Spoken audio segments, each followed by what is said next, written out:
नमस्कार दोस्तों, स्वागत है आप सभी का हमारी आज की मजेदार और दिलचस्प कहानी में। आज हम आपको सुनाने जा रहे हैं एक ऐसे राजा और उसके चतुर मंत्री की कहानी जिसने मूर्खों को ढूंढने का अनोखा आदेश दिया। तो चलिए बिना देरी के शुरू करते हैं यह मजेदार किस्सा। बहुत समय पहले की बात है। एक राजा ने अपने मंत्री से कहा, मंत्री जी, क्या आप मेरे लिए हमारे राज्य के 4 सबसे बड़े मूर्ख ढूंढ कर ला सकते हैं? मंत्री ने विनम्रता से जवाब दिया, महाराज, कल सुबह तक मैं मूर्खों को आपके सामने पेश करूंगा। अगले दिन जब दरबार लगा तो मंत्री ने राजा से कहा, महाराज, मैंने मूर्ख ढूंढ लिए हैं। यदि आप आज्ञा दें तो उन्हें आपके सामने पेश करूं। राजा ने उत्सुक होकर कहा, जल्दी से उन्हें दरबार में लाओ। मंत्री ने पहला मूर्ख पेश करते हुए कहा, महाराज, यह पहला मूर्ख है। मैंने इसे देखा कि यह बैलगाड़ी पर सफर कर रहा था, लेकिन अपना सामान गाड़ी में रखने के बजाय सिर पर उठाए हुए था। जब मैंने पूछा क्यों, तो उसने बड़ी गंभीरता से कहा, मैंने सामान सिर पर इसलिए रखा है ताकि बैलगाड़ी पर ज्यादा वजन न पड़े और वह थक न जाए। राजा ने हैरान होकर कहा, सच में यह तो बड़ा मूर्ख है। फिर मंत्री ने दूसरा मूर्ख पेश करते हुए कहा, महाराज, दूसरा मूर्ख यह व्यक्ति है। मैंने इसे देखा कि यह अपनी गाय को छत पर घास खिला रहा था। जब मैं छत पर गया तो देखा कि वहां थोड़ी सी घास उगी हुई थी।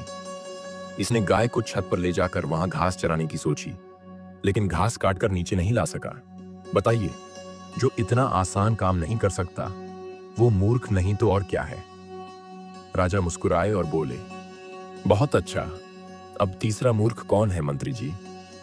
मंत्री थोड़ा गंभीर होकर बोला, महाराज, तीसरा मूर्ख आपके सामने खड़ा है। मैं स्वयं हूं। राजा और दरबार में सन्नाटा छा गया। सभी हैरानी से मंत्री को देखने लगे। मंत्री ने अपनी बात जारी रखी, महाराज, इस राज्य में मेरे लिए अनगिनत काम है, लेकिन उन सभी कामों को छोड़कर मैं पूरे राज्य में मूर्खों की तलाश में भटकता रहा। सोचिए, जो इतना जरूरी काम छोड़कर ऐसा फिजूल काम करे वो मूर्ख नहीं तो और क्या है? राजा और दरबार में सभी हंसी में फूट पड़े। राजा ने कहा, मंत्री जी, आप वाकई चतुराई से बात करते हैं, लेकिन अब बताओ, चौथा मूर्ख कौन है? मंत्री ने मुस्कुराते हुए कहा, महाराज, चौथे मूर्ख का जवाब मैं तभी दूंगा जब आप थोड़ी और प्रतीक्षा करेंगे। अगली बार मैं आपकी उत्सुकता पूरी करूंगा। राजा अब और अधिक जानने के लिए उत्सुक थे और दरबार में सबको अगले खुलासे का इंतजार था। मंत्री ने मुस्कुराते हुए कहा, महाराज, चौथे मूर्ख तो आप स्वयं हैं। राजा आश्चर्य से बोले, क्या मैं? लेकिन कैसे? मंत्री ने समझाते हुए कहा, महाराज, जब आप जानते हैं कि किसी भी कार्य को समझदारी और बुद्धिमानी से ही किया जा सकता है, फिर भी आपने मुझे मूर्खों की तलाश में भेज दिया। यह न केवल समय की बर्बादी है, बल्कि यह एक सही दिशा में सोचने का अवसर भी खो देता है। अगर आप इस समय का उपयोग किसी नेक काम में करते तो इससे लोगों का भला हो सकता था। राजा कुछ क्षणों के लिए चुप हो गए। मंत्री की बात में गहराई थी। मंत्री ने फिर कहा, इसलिए आपके इस निर्णय के कारण ही आप चौथे मूर्ख बने? राजा ने अपनी गलती स्वीकार की और मुस्कुराते हुए कहा, ठीक है मंत्री जी, आपने मेरी आंखें खोल दी। आपकी बात सच्ची है। तो इस तरह मूर्खों की कहानी खत्म हुई, लेकिन इस कहानी में छिपा संदेश भी हमें बहुत कुछ सिखाता है कि समय का सही उपयोग और समझदारी कितनी जरूरी है। क्या आपको हमारी कहानी पसंद आई?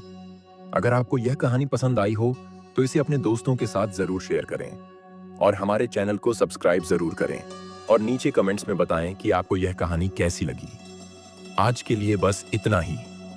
मिलते हैं ऐसी ही एक नई कहानी के साथ। तब तक के लिए धन्यवाद।